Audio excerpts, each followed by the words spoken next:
Hi students, I am Upasana. Welcome to Win Study. तो students, आज हम डिस्कस करने जा रहे हैं चैप्टर नंबर 12। आपके चैप्टर का नाम है areas related to a circle. यानी कि इस चैप्टर में हम सर्कल का एरिया निकालेंगे। यानी कि इस तरीके के क्वेश्चंस हमें देखने को मिलेंगे। इसीलिए हम चैप्टर स्टार्ट करने से पहले उसकी इंट्रोडक्शन अच्छे से पढ़ेंगे, ताकि जब हम एक्सरसाइज के क्वेश्चन सॉल्व करें तो हमें किसी भी प्रकार की दिक्कत ना आए। तो स्टूडेंट, हम इंट्रोडक्शन स्टार्ट करते हैं। आज मैं आपको कुछ चीजें बताने वाली हूं, मे भी आपको पहले से पता हो और कुछ ऐसी चीजें हो सकती हैं जो आपको पहले से ना पता हो। तो इसीलिए आप मेरी वीडियो के साथ बने रहिए। अब देखिए स्टूडेंट्स, आपको अच्छे से पता है कि ये मान लीजिए ये एक क्या है, सर्कल है। ये क्या है बेटे, सर्कल है। ये तो सबको ही पता है कि ये सर्कल है, ठीक है। फिर उसके बाद अगर हमें इस सर्कल का एरिया फाइंड आउट करना हो तो हम क्या करते हैं। देखिए, सर्कल का एरिया यही होगा जो बीच वाला पोर्शन दिख रहा है आपको, ठीक है। तो area of circle is equal to pi r square, ठीक है। अब देखिए स्टूडेंट्स, अब आपको पता है कि सर्कल के अंदर क्या एक रेडियस भी होती है। यानी कि डायमीटर का जो हाफ होता है वो क्या होती है, रेडियस होती है। ये क्या है, रेडियस। अब आप मान लो आपने एक रेडियस यहां पे ड्रॉ कर ली, ठीक है, यहां पे ड्रॉ कर ली। यानी कि ये सर्कल की दो रेडियस है। और ये जो मैंने बनाया है बेटा, दो रेडियस से, सर्कल की दो रेडियस से ये बना है, जो इस चीज को बोला जाता है एरिया ऑफ सेक्टर। क्या बोला जाता है स्टूडेंट्स, एरिया ऑफ सेक्टर, ठीक है। अब देखो, जब आपको सेक्टर का एरिया निकालना हो, ये देखो बेटा, ये आपका पॉइंट ओ हो गया। अब जब ये एरिया ऑफ सेक्टर बन रहा है तो यहां पे कोई एंगल भी बन रहा होगा, तो इसको आप फिलहाल थीटा बोल लीजिए, क्योंकि अभी तक तो आपको कोई मैं जस्ट आपको इंट्रोडक्शन में एग्जांपल्स दे रही हूं। लेकिन जब आपको क्वेश्चन में आएगा तो आपको थीटा की जगह कोई वैल्यू दी होगी, जैसे कि 60, 30, 45 जो भी, ठीक है। तो देखिए बेटा, जब भी आपको एरिया ऑफ सेक्टर निकालना है, एरिया ऑफ सेक्टर का फॉर्मूला होता है बेटे theta upon 360 degree pi r का स्क्वायर, ठीक है। एरिया ऑफ सेक्टर का फॉर्मूला क्या होता है, theta upon 360 degree pi r का स्क्वायर। अब देखो स्टूडेंट्स, थीटा, अब एरिया ऑफ सर्कल का फॉर्मूला क्या है, पाई आर स्क्वायर।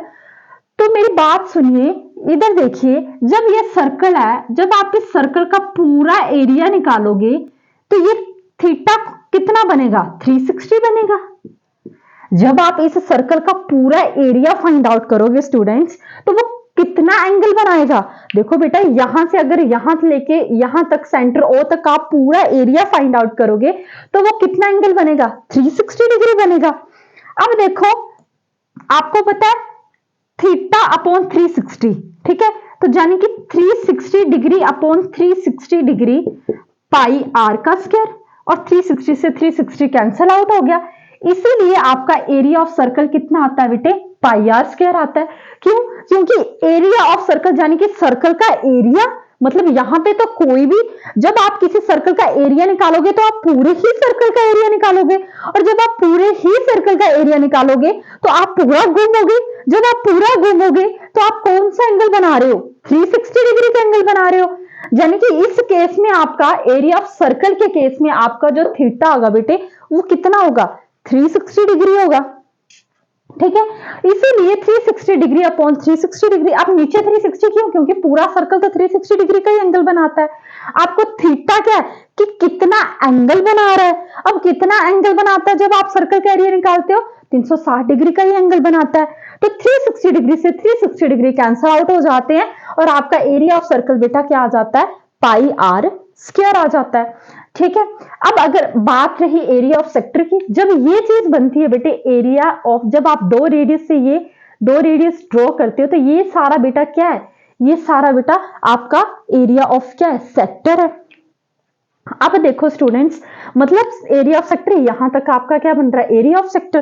अब आपको इस सर्कल में से area of sector find out करना है, तो आप सबसे पहले तो यही देखोगे कि ये कौन सा एंगल बना रहा है। जैसे मान लीजिए आपको सिर्फ एरिया ऑफ सेक्टर निकालना और थीटा आपको क्वेश्चन में दिया 60 डिग्री, तो जाने कि आप क्या करोगे, pi r square area of circle तो होगा ही होगा आपका, 360 डिग्री का आउट ऑफ 360 डिग्री है, तो थीटा आपको निकालना क्या है, सिर्फ इतना इतना निकालना है।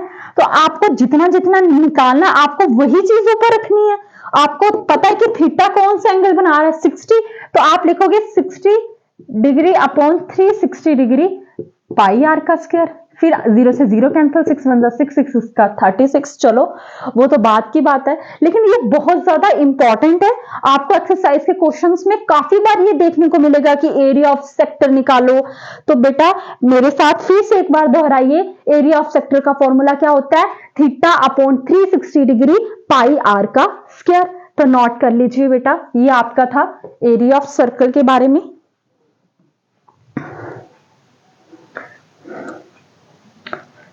ठीक है,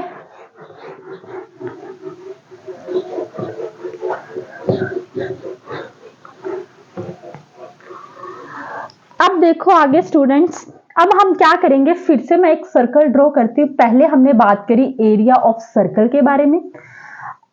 एरिया क्या, सर्कल के अंदर वाला पोर्शन होता है जो। अब मैं बात करती हूँ पेरीमीटर ऑफ सर्कल। क्या बात करूंगी मैं, पेरीमीटर ऑफ सर्कल। और इसी चीज को ये भी बोला जाता है सर्कुम्फ्रेंस, सर्कुम्फ्रेंस ऑफ सर्कल। देखो जब आप किसी, वैसे तो इस टाइम पे ये चीज करने डिस्कस करने का कोई मतलब नहीं है, लेकिन मैं आपकी अंडरस्टैंडिंग के लिए एक चीज बताना चाहती हूँ कि जब आप किसी रेक्टेंगल या किसी स्क्वायर या सिर्फ किसी ट्रायंगल का आप क्या करते थे, ये बाउंड्री जिसको पेरीमीटर बोलते थे, इस सबको क्या बोलते थे, पेरीमीटर बोलते थे। लेकिन अब बात किसकी हो रही है, सर्कल की बात हो रही है। तो देखो बेटा, पेरीमीटर आप सीधा जा रहे हो, स्क्वायर में आप सीधा जा रहे हो, रेक्टेंगल में भी आप सीधा जा रहे हो, लेकिन सर्कल कैसे आ रहा है, ऐसे घुमाकर। तो इसी वजह से इसका नाम क्या बन गया, सर्कमफ्रेंस ऑफ सर्कल। अगर आप पेरीमीटर ऑफ सर्कल बोलते हो तब भी कुछ गलत नहीं है, लेकिन पेरीमीटर ऑफ सर्कल और सर्कमफ्रेंस ऑफ सर्कल एक ही बात है। मैं आपको ये समझाने की कोशिश कर रही हूं, ठीक है। अब देखो ये आपका होगा सेंटर O, ठीक। अब आपको पता है कि जब आपको किसी सर्कल का सर्कमफ्रेंस, यानी कि आपकी लैंग्वेज में बोलूं तो पेरीमीटर ऑफ सर्कल कितना होता है, 2 पाई आर। तो पहले तो आप फटाफट से वो लिख लीजिए कि circumference, circumference of circle is equal to 2 pi r, ठीक है। इतना तो आपको पता ही है। लेकिन मान लीजिए ये आप पूरे सर्कल का सर्कमफ्रेंस बता रहे हो मुझे, और पूरे सर्कल का सर्कमफ्रेंस कैसे पता चलता है आपको, जब आपको रेडियस पता हो। जब आपको रेडियस पता हो तभी आप पूरे सर्कल, यहां पे रेडियस फिल करके पूरे सर्कल का सर्कमफ्रेंस निकाल लेते हो। लेकिन मान लीजिए अगर मुझे सिर्फ यहां से लेके यहां ही लेंथ का पता करना हो, यहां से लेके यहां तक लेंथ का पता करना हो, तो जैसे मान लीजिए ये मान लो स्क्वायर है, आप यहां पे स्केल रख के क्या कर लोगे, मेजरमेंट कर लोगे। लेकिन जो सर्कल होता है वो इस शेप का होता है, सर्कमफ्रेंस ऑफ सर्कल इसीलिए बोलते हैं इस शेप में है, तो स्केल से भी तो बिल्कुल मेजरमेंट तो नहीं आ पाएगी अच्छे से, है ना। तो आपको इसके लिए रेडियस पता होनी चाहिए सर्कल की, और आप क्या कर लेते थे, सर्कमफ्रेंस ऑफ सर्कल निकाल लेते थे, यानी कि पेरीमीटर ऑफ सर्कल निकाल लेते थे, जो भी, ठीक है। अब इस चीज को क्या बोला जाता है, ये क्या है, एक चाप सी लग रही है, इसको आर्क बोलते हैं, ये आर्क बोलते हैं ना इसको। जैसे मान लीजिए आपको निकालना है लेंथ ऑफ आर्क, तो आपको ये रेडियस होगी आपकी, आपको मान लो ये करना है, तो ये दोबारा से आपका क्या बन गया, सेक्टर की तरह लगने लगा आपको। और यहां पे एक एंगल बनेगा कोई, जिसको आप थीटा का नाम दोगे, ठीक है। ये लाइंस का मतलब ये शेडेड मैं कर रही हूं, ओके। अब यहां पे जो एंगल बन रहा है बेटा, इसको क्या बोलते हैं, थीटा। अब ये कोई भी एंगल बना सकता है, तो लेंथ ऑफ आर्क का फॉर्मूला होता है बेटे थीटा अपॉन 360 डिग्री। ठीक है, अब यहां पे क्या है 2 पाई आर, तो यहां पे भी सेम ही मैं आपको बोलूंगी कि थीटा अपॉन 360 डिग्री। आप सर्कमफ्रेंस तो पूरे सर्कल का निकालोगे, जब आप पूरे सर्कल का सर्कमफ्रेंस निकालोगे तो आप पूरा घूमोगे, और आपको पता है सर्कल पूरा घूमने के बाद कौन सा एंगल बनाता है 360 डिग्री का, तो यानी कि 360 degree upon 360 degree pi r. इससे ये कैंसिल आउट हो गया, तो बचा क्या 2 पाई आर, इसीलिए तो circumference of circle 2 pi r होता है। क्वेश्चन आ रहा है कि क्या सेक्टर क्या चीज आ गई, बेटा ये एक सर्कल का ही पार्ट होता है सेक्टर। अगर आप देखो तो ये इतना इतना पीस सर्कल का ही तो पार्ट है। इधर देखिए बेटा, कंफ्यूज नहीं होना, यहाँ पे क्या एक सर्कल है, यहाँ पे मैं रेडियस बना दी, ये मैंने 2 रेडियस बना दी, तो ये एक सर्कल का ही तो पार्ट है। तो एरिया ऑफ सर्कल क्या है बेटा, एक सर्कल का ही पार्ट है। और ये थीटा कोई भी क्वेश्चन में आपको गिवन हो सकता है 60 डिग्री हो, 30 डिग्री हो, 45 डिग्री हो, वटएवर जो भी, ठीक है। लेकिन आपको फॉर्मूले अच्छे से आने चाहिए। ये स्पेशली मैंने लेक्चर इंट्रोडक्शन पे बेस क्यों रखा, ताकि आप चीजों को अच्छे से अंडरस्टैंड कर पाओ। ठीक, अब इसको नोट कर लीजिए, आगे करते हैं। 1 2 3 स्टार्ट।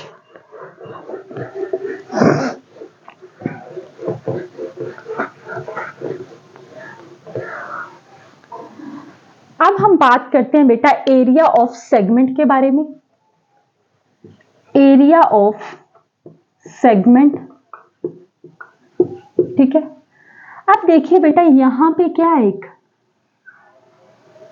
सर्कल है, ठीक है। क्या मैंने प्रीवियस चैप्टर में आपको कोड बताई थी कि कोड क्या होती है? आपको इतना तो पता है कि यहां पे क्या होगा, ओ पॉइंट होगा। कोड क्या होती है, जो 2 एंड्स टच होते हैं जिसके, जब मैं इसमें लाइन ड्रॉ कर दूं तो इसको क्या बोलोगे, कोड ही तो बोलोगे। इसको क्या बोलोगे, कोड। ये जस्ट समझाने के लिए बोल रही हूं मैं, ठीक है। अब मैं क्या करती हूं बेटा, इस चीज को इसके साथ मिला देती हूं, ठीक है। तो जो ये नीचे वाला हिस्सा बच गया, इस चीज को बोला जाता है माइनर सेगमेंट। मेरे साथ रिपीट कीजिए, क्या बोला जाता है, माइनर सेगमेंट। और इस चीज को क्या बोला जाता है, मेजर सेगमेंट,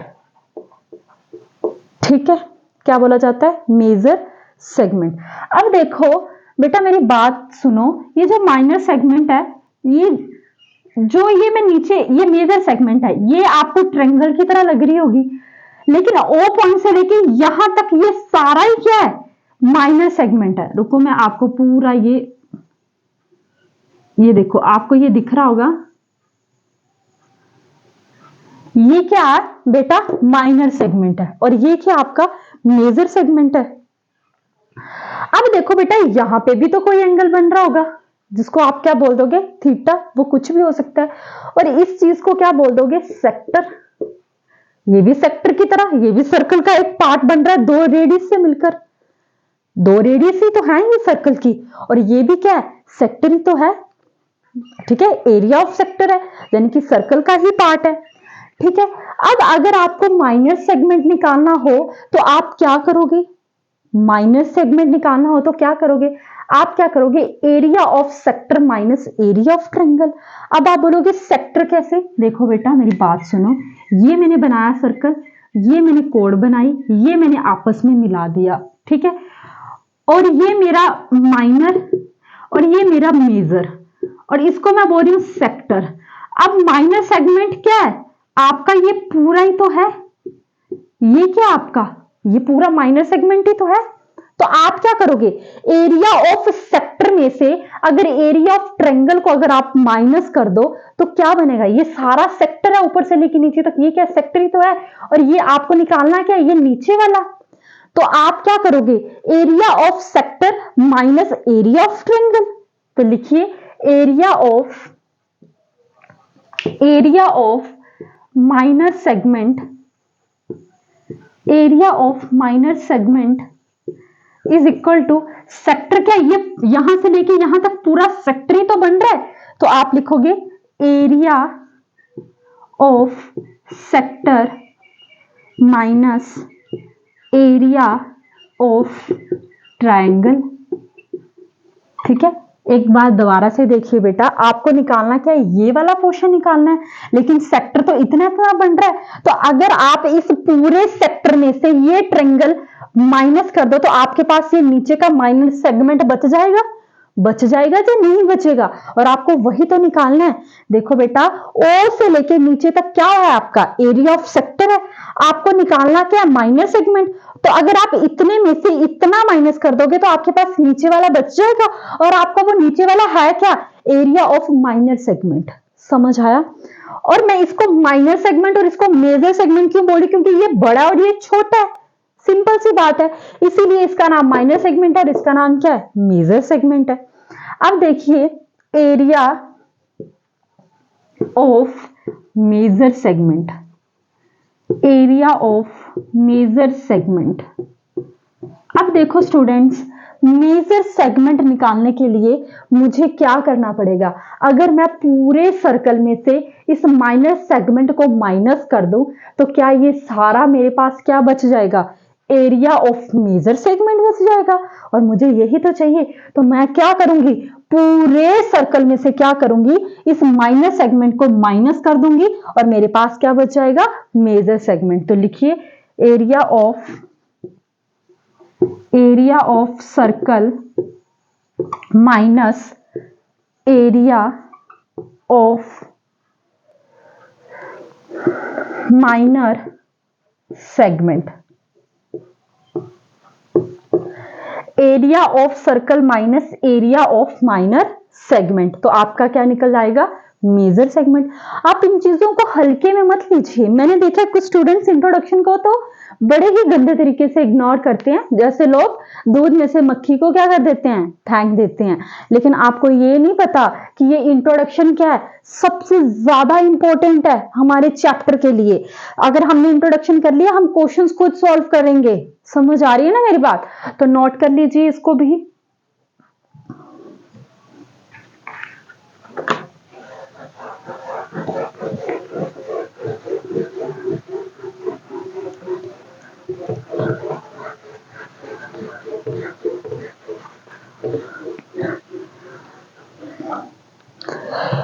अब हम बात करते हैं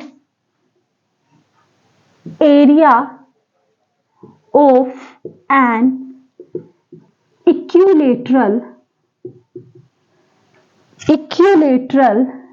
ट्रायंगल।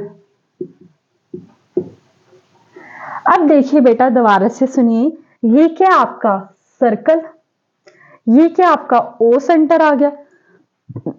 अब देखिए, ये यहां पे आपने कोड बना दी मान लीजिए, और इसको मीट करवा दिया।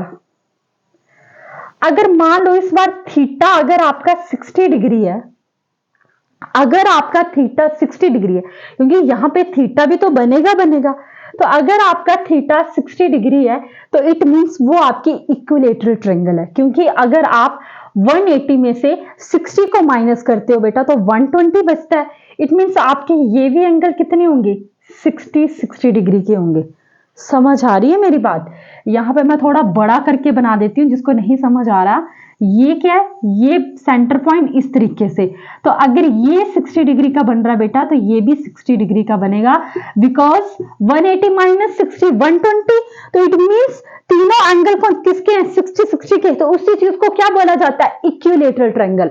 और जब भी आपको इक्विलेटरल ट्रायंगल निकालनी हो तो आपको कौन सा फॉर्मूला लगाना है, √3/4 साइड का स्क्वायर। देखो बेटा, ये भी रेडियस है, ये भी रेडियस है, ये दोनों रेडियस मिलकर एक सेक्टर बना रही है। अगर आप इस चीज को ऐसे समझें तो ये दोनों रेडियस मिलकर क्या कर रही हैं, एक सेक्टर बना रही है। और अगर आपका थीटा 60 डिग्री है तो इट मींस आपकी ट्रायंगल कौन सी है, इक्विलेटरल ट्रायंगल है। और इक्विलेटरल ट्रायंगल का फॉर्मूला होता है √3/4 साइड का स्क्वायर। और ये साइड क्या है आपकी, रेडियस ही तो है, यानी कि साइड की जगह क्या आएगा, रेडियस का स्क्वायर आ जाएगा। समझ आया? तो आई होप स्टूडेंट्स कि आपको मेरा ये इंट्रोडक्शन अच्छे से समझ आया होगा। अगर आपको मेरी वीडियोस पसंद आ रही हैं तो प्लीज मेरे चैनल को सब्सक्राइब करें एंड अपने फ्रेंड्स के साथ भी जरूर शेयर करें। And thank you so much मेरी वीडियो को देखने के लिए।